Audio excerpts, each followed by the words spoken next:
I'd like to introduce you to one of my clients, Mary, who has graciously agreed to share her weight loss journey with you.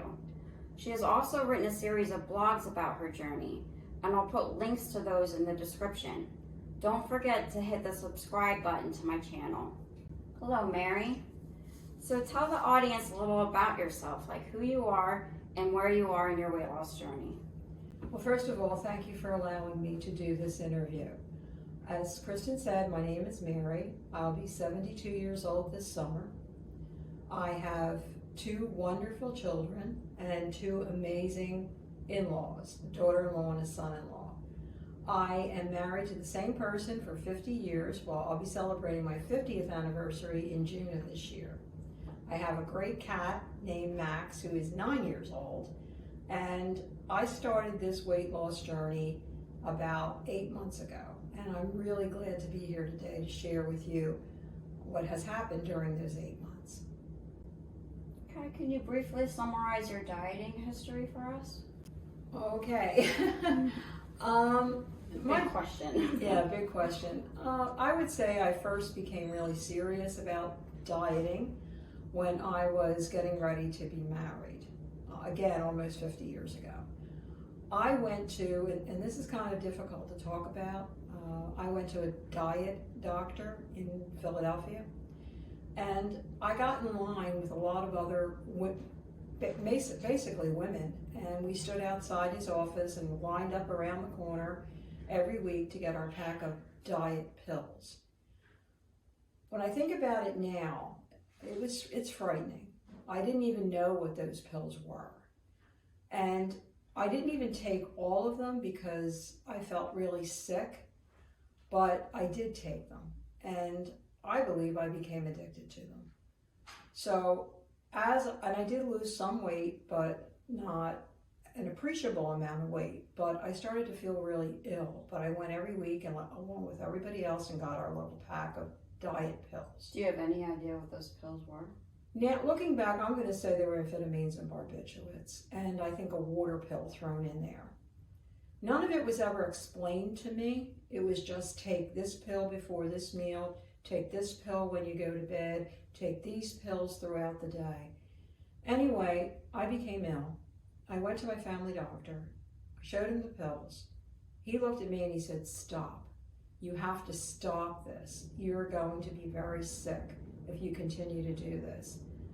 So I read years later that diet doctor was arrested, and I understand now why. So I stopped it, and then I joined a very popular weight program, which I've joined many times over the last, I would say, 30 years. And I went, and I did lose the weight that I took the classes, I wrote the food logs, I weighed, I measured, I lost enough weight to buy a small wedding dress. But after that, I stopped going, I stopped doing it, and I gained all the weight back plus more. So I'm going to fast forward over the next, say, 50 years, and I've joined a lot of weight programs. I'm going to call them diet programs. And it would work for a short amount of time, and then again, I would gain the weight back plus more. I also got into the habit of buying diet foods, and I can't say enough about how that didn't work for me. First of all, there's a psychology in my mind to buying a diet food. So a lot of them have some kind of sugar in them that made me feel ill, but I would also eat a lot more than I would normally eat if I was just eating regular food. Like I said, that psychology was like, because it was diet, I can have a whole lot of it, and of course that defeats the purpose. I got really serious about this. I've been retired for 5 years. I got really serious about this last summer because I got blood work back from the doctor, and the blood work said, "You're pre-diabetic." And that scared me because diabetes is part of my family, and I have had relatives who've died from diabetes, and I saw firsthand the complications of that disease. So I got really scared, and I was really clear in my mind what doesn't work for me. And I needed a plan that was customized to what I will actually do. So I decided to go to a registered dietitian who happens to be in the family and get a customized plan, knowing all of my foibles and my needs, and that would actually work for me for a long time and not be another yo-yo approach to this. So that's what I did, and I'm still in this journey. I'm not done this journey, but I'm seeing success that I've never seen before. Great, thank you. So what has been your greatest success in this most recent attempt? I think my success is that I have a whole different attitude about this. This is not a diet. This is a healthy lifestyle change. And what that means for me is that it encompasses a lot of different things. It really is a mind, body, spirit approach. It's not just about what I'm putting in my mouth to fuel my body. It's about my emotions. It's about exercise. It's about a whole different approach to how I live my life. And so it's working for me because it is comprehensive. Great. What's your greatest challenge? I think my greatest challenge is the acceptance that there are going to be times when I plateau. And psychologically, breaking through those plateaus is really important. I mean, there have been periods where my body was just, okay, let's slow this down. You know, we're going to have a week or 2 weeks where even though you're following the same healthy eating and the same behaviors, my body is saying, I need a break, I'm slowing down, you know, and working through those plateaus.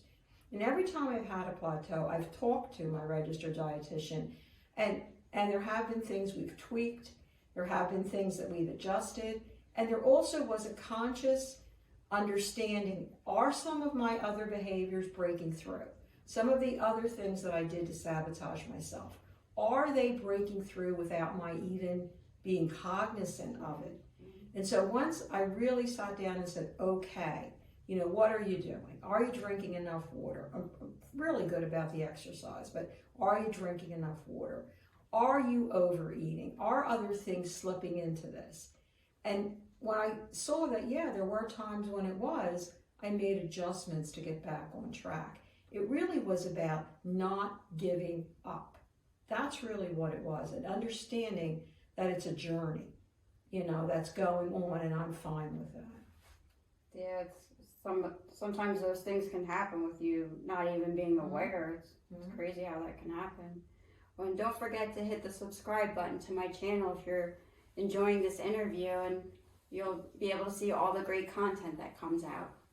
So my next question for you is, what fears do you have and how do you work through them? That's a great question, because I don't think of myself as a fearful person.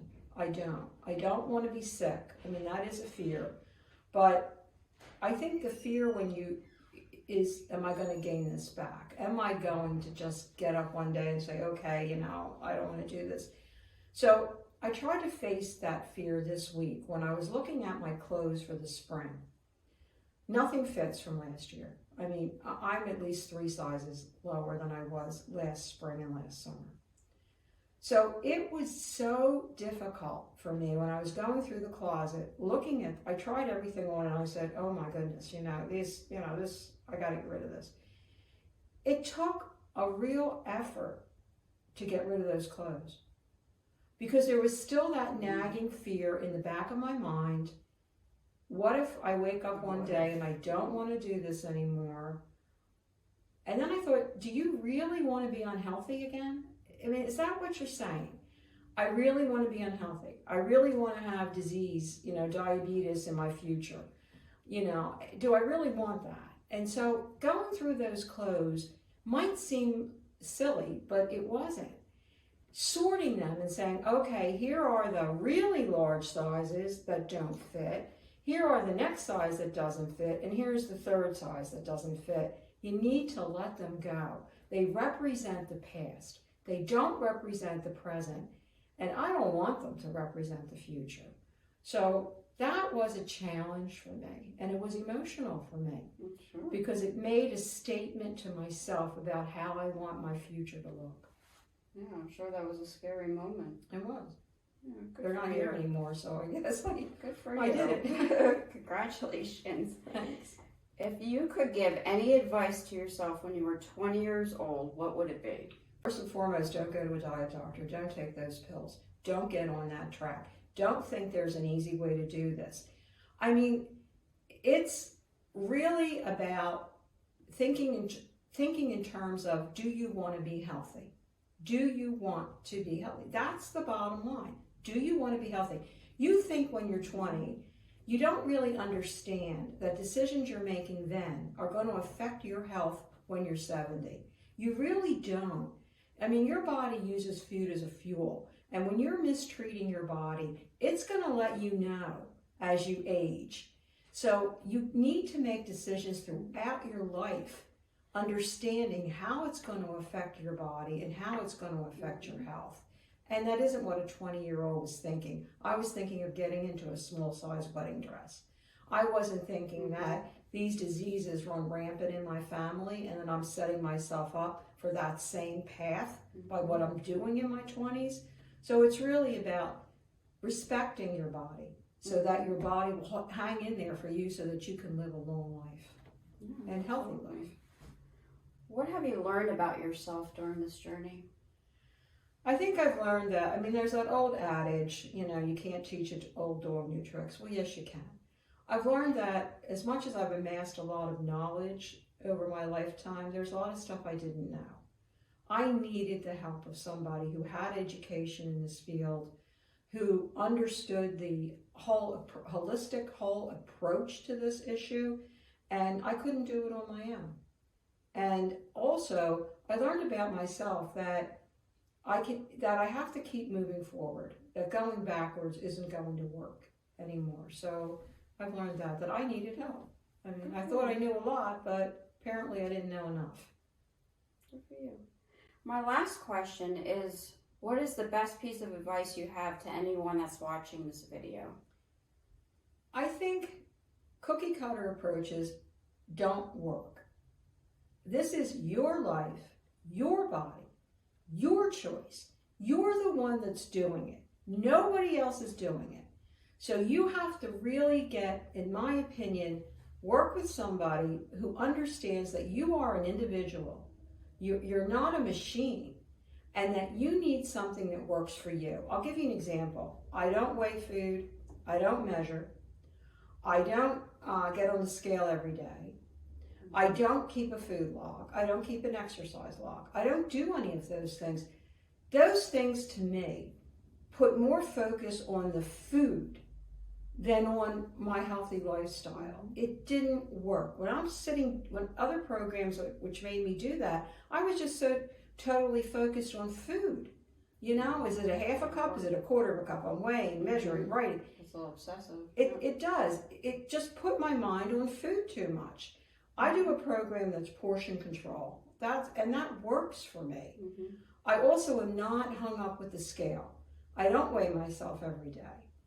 I do like, and exercise is another issue. I mean, I found an exercise that I like. I love the stationary bike.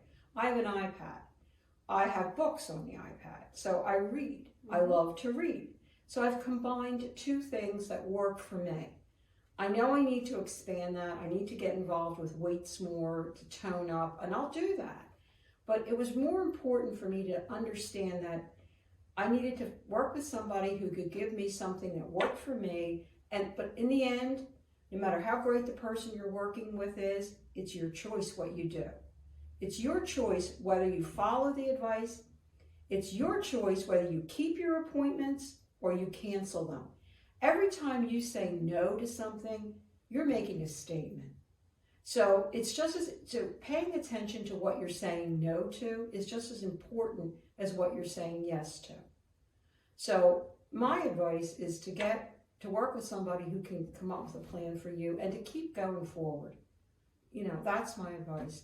Just keep going forward. Thank you so much, Mary. That was a great interview. I hope that helps some of you out there who have questions, who are going through this type of journey yourself. And don't forget to hit the subscribe button. And thank you again for listening. Hope you have a great day.